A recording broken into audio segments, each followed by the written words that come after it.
I talk to a lot of leaders and organizations who really want to be innovative so long as they can continue to do business as usual and use standing operating procedures. Not this group.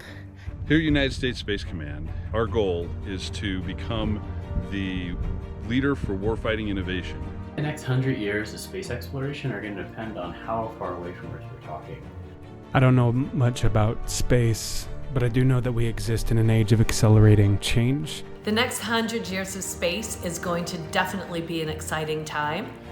Reflecting on the next 100 years of space exploration. And that acceleration is only going to get faster as we step into new domains. There's going to be a lot of ambiguity in how we use space.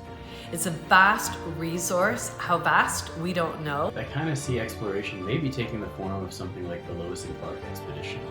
Full of possibilities, and definitely as the world starts to look to space, we're going to see conflicts because this is an area that is not well defined. To cultivate and inculcate a culture of innovation in the command.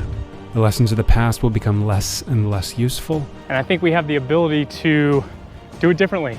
And so designing space was a test.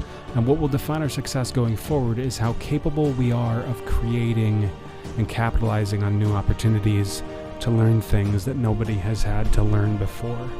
And remove the cut of bureaucracy before it even starts. A willingness to step into the unknown, to experiment. Create an environment where people could unleash their creativity.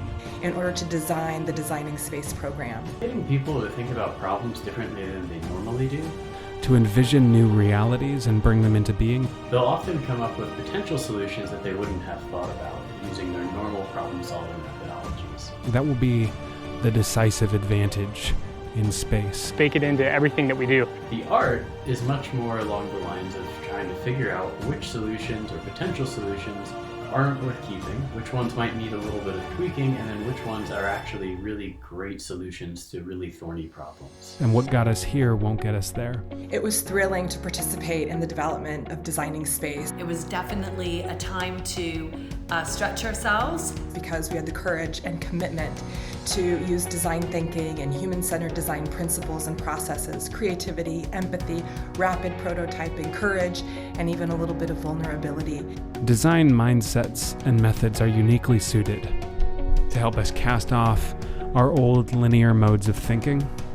It makes the curiosity better. It makes the efficiency of how we operate with one another better. A design space application of design thinking along with creative problem solving is a perfect combination to arm the next generation of leaders as they prepare to move into this unknown and exciting time. So many opportunities to apply these skills as we move on the frontier of space. And to really start operating in complexity.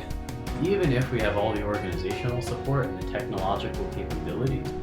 Which helped us in the age of ordered systems and conventional warfare. The fact is, space is unlike any of the modalities that we normally interact with. Illustrating how you have to stick your neck out if you want to grow. My kudos and compliments go out to the heroic team who truly walked the talk of innovation by finding ways to use it in the creation and deployment of this fantastic program. I want to say thanks to all of the lead learners. I want to say thanks to all of the learners. I want to say thanks to everybody that contributed to Designing Space, because it generated ideas that we at United States Space Command are going to take seriously, and we're going to look at ways in which we can take those innovations and those ideas and turn them into reality. It's a great first step. Thank you, and let's go become better together.